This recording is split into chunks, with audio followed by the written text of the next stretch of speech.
Olá, pessoal, tudo bem com vocês? Vamos hoje à nossa revisão, a nossa breve revisão, uma recapitulação para a nossa avaliação de 40 pontos que se aproxima.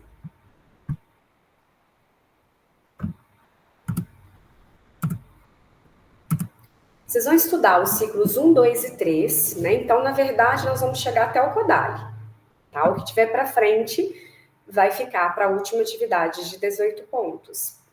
Na unidade 1, vocês vão focar um pouquinho sobre os conceitos e as diferenças de método, né? De método com metodologia, a importância da escola nova, o que é uma pedagogia ativa. Na unidade 2, vocês vão focar na tendência pedagógica do Dalcroze. E na unidade 3, o Kodály. Não vai ser cobrado histórico, experiência de vida, né? Produção musical, obra didática, quantos livros foram feitos, né? Quais foram os nomes dos livros, essas coisas que são especificidades e não vão ser cobradas, mas vocês vão focar. Não vou falar metodologia também, que muitos desses educadores, eles nem consideravam que eles faziam livros, nem consideravam métodos, né, pessoal? Eles consideravam materiais didáticos que ao longo das aulas iam sendo construídos, tá? Vai valer 40 pontos, a primeira etapa vai de 13 e 14 do 9, a primeira chamada, e para quem escolher a segunda chamada, tem dias 17 e 18 do 9 apenas. E aí vai fechar o sistema, avalia, e depois vocês não terão acesso a essas questões. Então, fiquem bem atentos ao prazo, né? Eu sempre falo que disciplinas que exigem um pouco de questão de atenção, interpretação, né? Faz o melhor horário que você tem. Tem gente que rende mais de madrugada, tem gente que rende mais de manhã, tem gente que rende mais à tarde. Então, faça no horário que você estiver com a mente mais para o foco de atenção. Às vezes a pessoa, né, pede pontos, às vezes pede até média na matéria, sendo que sabe o conteúdo, por questão de desatenção, de cansaço. Então, tomem cuidado aí com o horário que vocês escolherem. Tem questão aberta, claro, né, como todas as disciplinas, tanto na história da música quanto na educação musical também. E as questões objetivas, tá? Então, foquem muito na descrição de como que é o enunciado, para que vocês não se confundam, tá bem? Vai ser feito aqui no Avalia mesmo, não é presencial. As avaliações presenciais são apenas as que estão na tela: psicologia da educação, tópicos integradores e prática de formação. Quem tiver qualquer uma dessas três, vai fazer presencial no seu polo. Quem não tiver, provavelmente vai ser no Avalia ou no ambiente. Vocês vão estar prestando bastante atenção no que vai ser postado no mural pelos tutores e pelos professores também. Que geralmente, na semana da avaliação, alguns dias antes, eles postam, né? Só para lembrar você sobre o prazo e também com relação se a avaliação daquela disciplina, onde vai ser feita, tá? Boa noite para quem está chegando agora, sejam muito bem-vindos.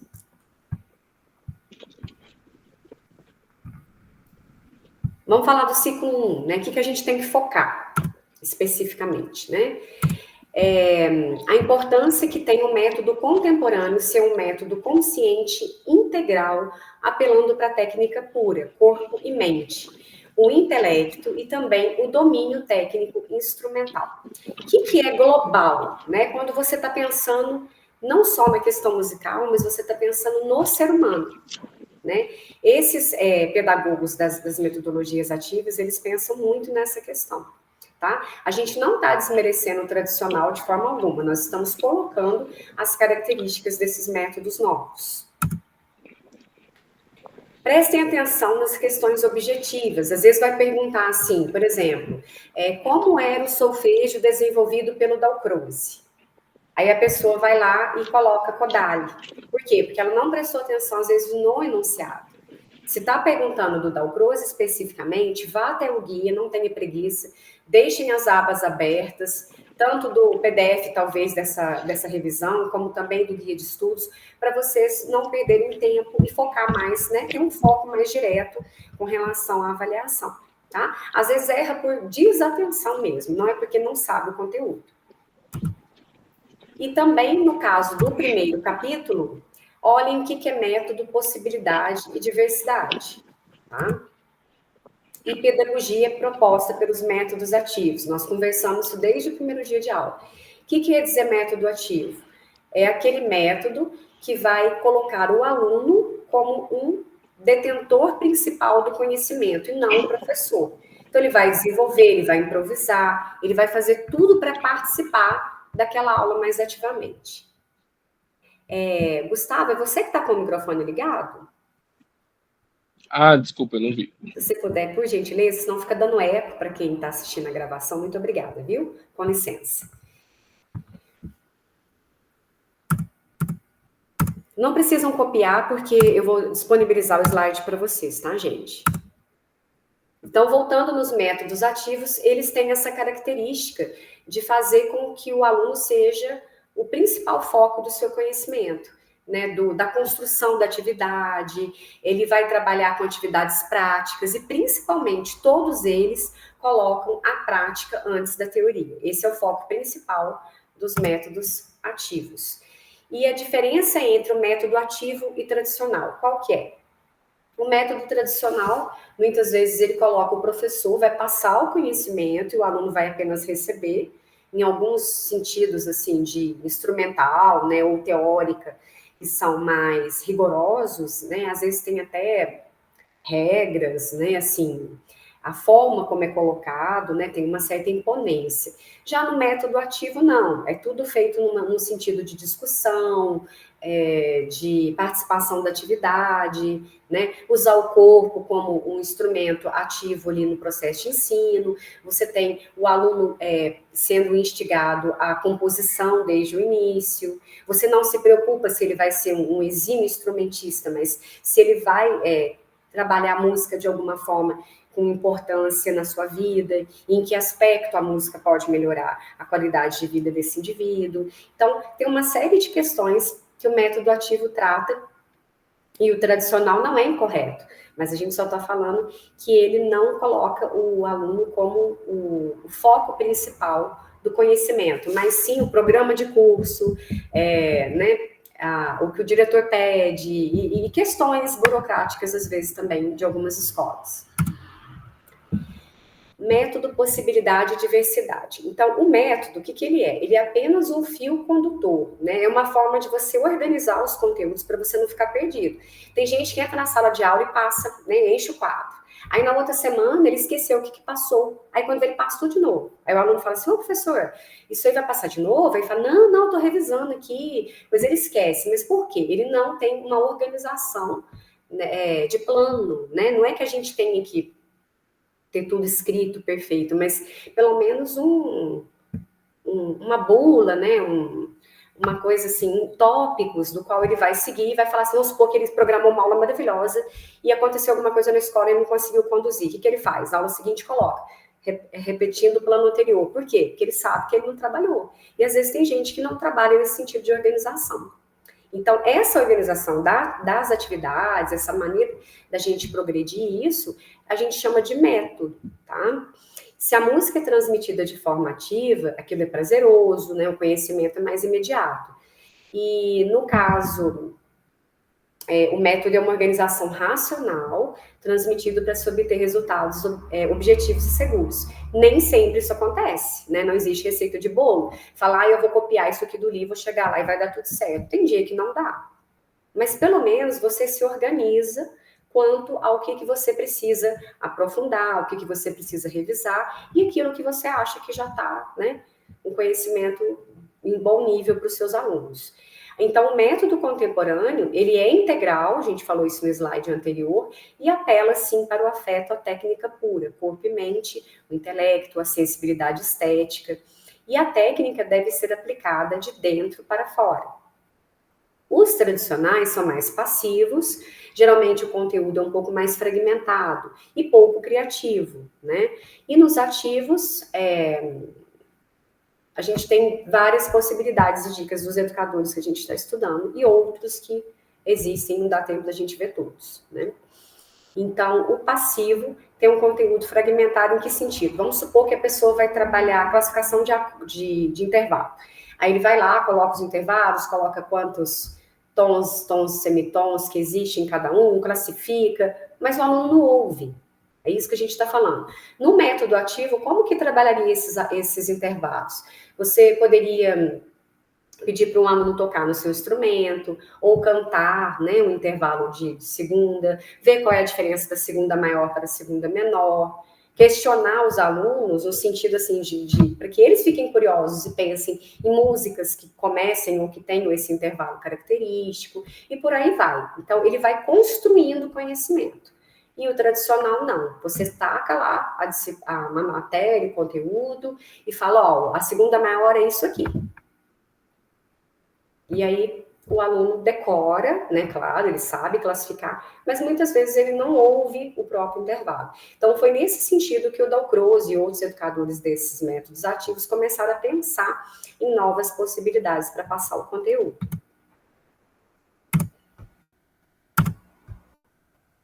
Em Dalcroze, vocês vão focar na metodologia, não precisa falar sobre o histórico dele, em datas, nem livro, nada disso, tá, gente? Foque em alguns pontos principais que nós trabalhamos nas aulas. Euritmia, definição e importância no contexto da educação, a importância dela no processo de educação musical. Qual que é a importância da euritmia? Em que sentido ela pode ajudar o aluno, independente do instrumento musical que ele toque?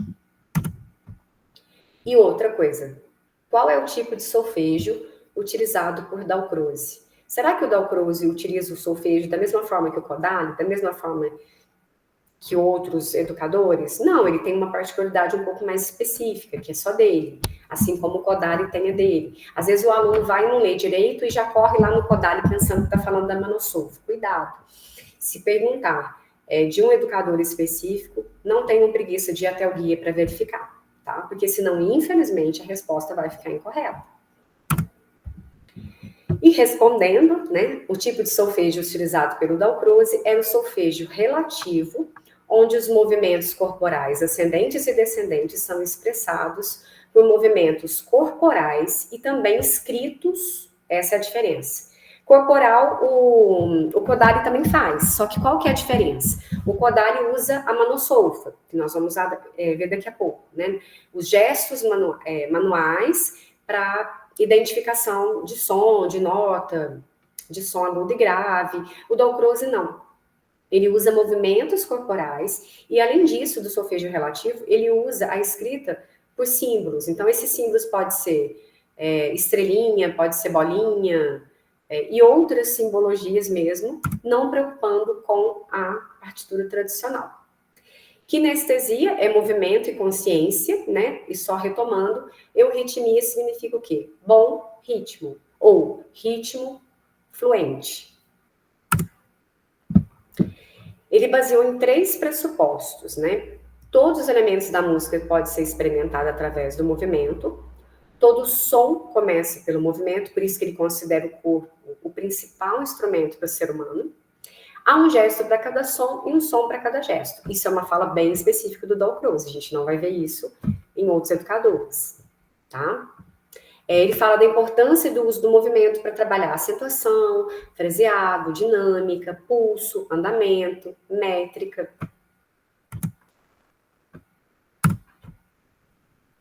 E no caso de atividades práticas, a minha sugestão é que vocês assistam a aula 2, onde a gente viu vários aspectos, né, e materiais diferentes que a gente pode usar, como bexiga, bambolê, elástico e outros materiais que nós vimos. Então, como que eu trabalharia ou adaptaria nos dias de hoje o Dalcroze? Quem fez, né, a atividade do ciclo 2, muitos desenvolveram super bem. Mas se alguém não teve oportunidade ainda de fazer a atividade, corre lá no guia ou nesse link aí, dá uma olhadinha nas dicas, tá?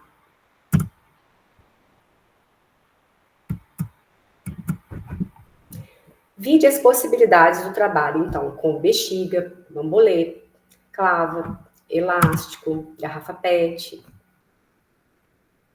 Rítmica. O Dalcroze chegou nesse conceito de rítmica através da observação dos alunos.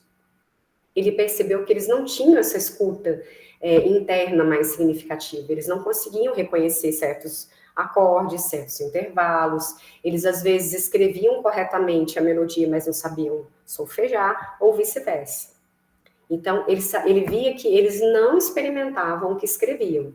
E, então, não podiam ver o teclado para conferir os exercícios de harmonia, por exemplo. Alguns conseguiam escrever acorde, mas não sabiam o som. E aí ele inverteu, permitindo que os alunos tivessem um contato realmente visual da execução do exercício e percebeu ainda assim uma dificuldade na área de canto, porque eles compreendiam a questão melódica, mas não conseguiam executar. Não tinha o quê? Controle sobre o próprio aparelho vocal.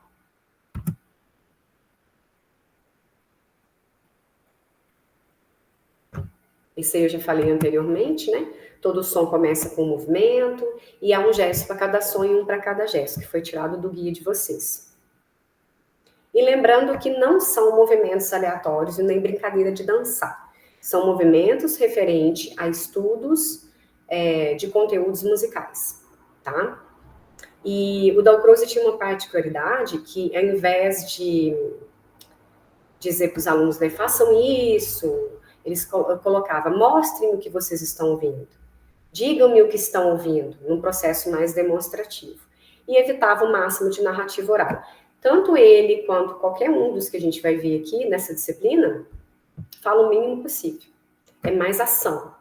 Eles constroem as atividades, os alunos vão participando, vão interagindo, eles não dão muita explicação para as atividades, não. Aqui é o exemplo do solfejo que nós falamos, né, que é o solfejo relativo. Lembra dos desenhos das bolinhas ou estrelinhas? Aqui está um exemplo.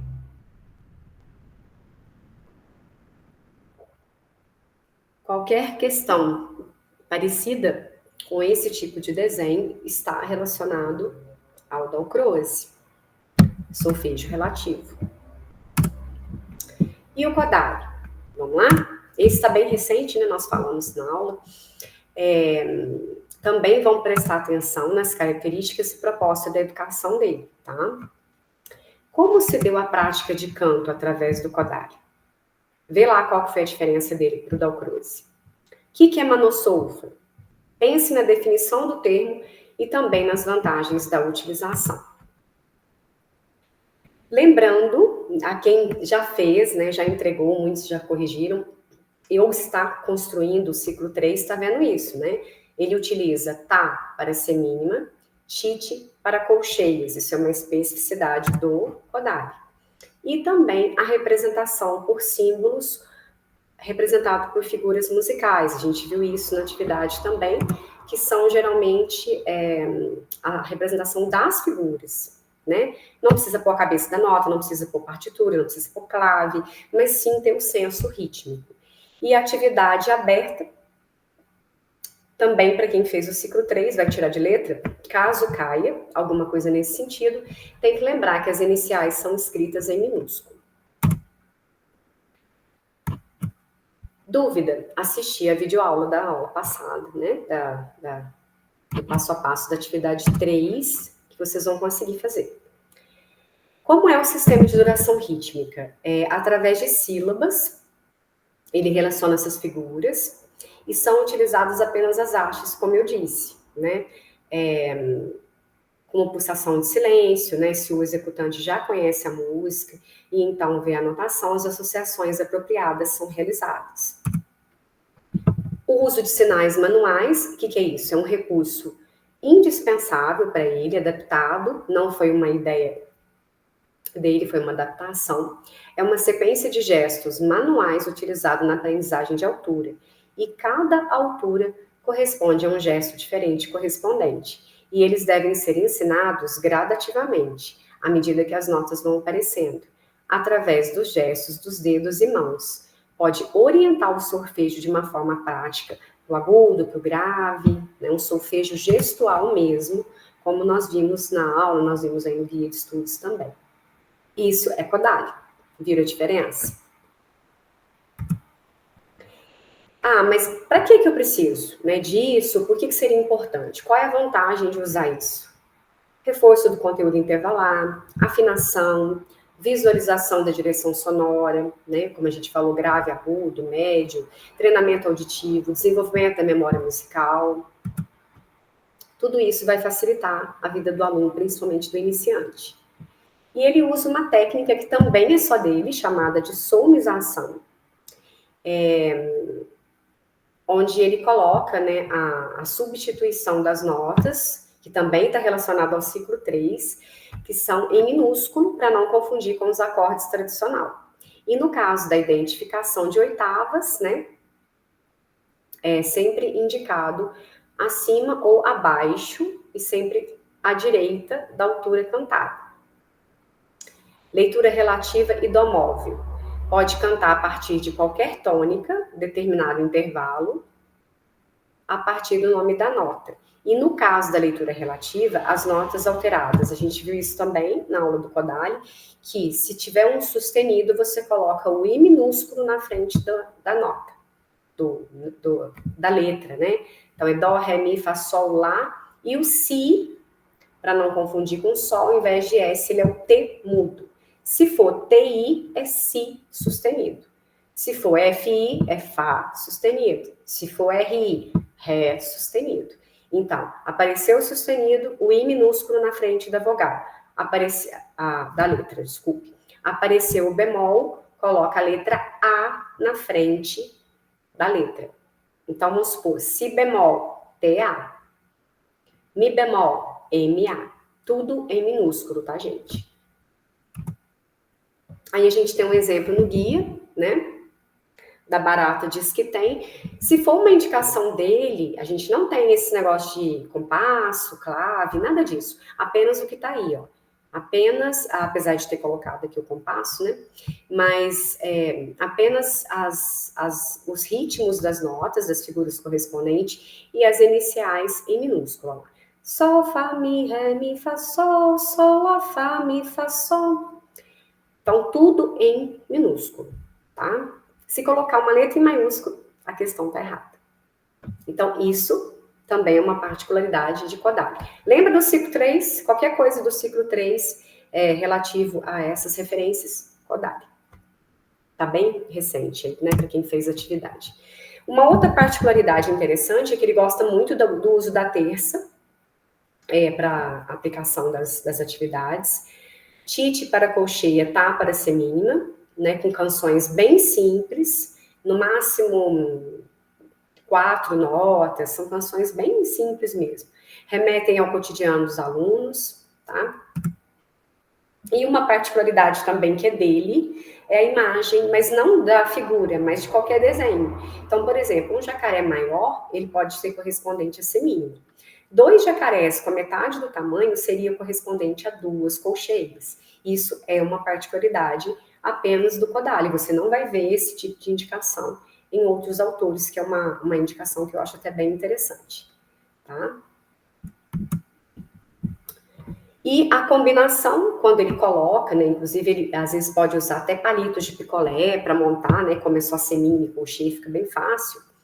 Olha lá, ti-ti-tá, ti-ti-tá. Ti-ti-ti-ti-ti-ti-tá. Então, a última coisa que ele faz depois é colocar o sinal da monossolfa, cima e baixo, para a correspondência da afinação das notas.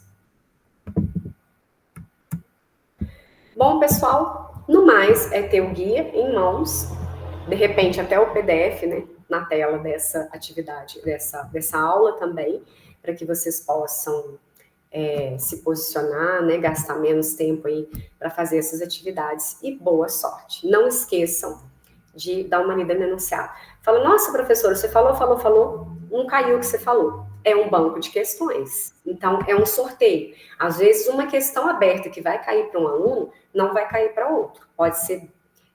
Tem uma grande chance, é claro, de ser questões diferentes, tá, gente? Ele embaralha, inclusive, as alternativas das questões objetivas. Então, fiquem atentos, tá? Quanto a isso que vai ficar mais fácil para vocês.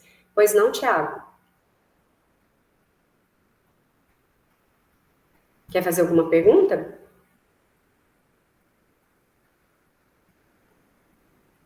Bom, eu vou pausar a gravação, que às vezes ele levantou sem querer. Muito obrigada, gente, mais uma vez pela presença. Boa noite. E semana que vem, nós vamos entrar no ORF, que eu adoro, e vai ser a nossa última aula. Que bom que agora eu só tossi no final. Muito obrigada pela presença mais uma vez, viu? E até semana que vem. Deixa eu só pausar aqui.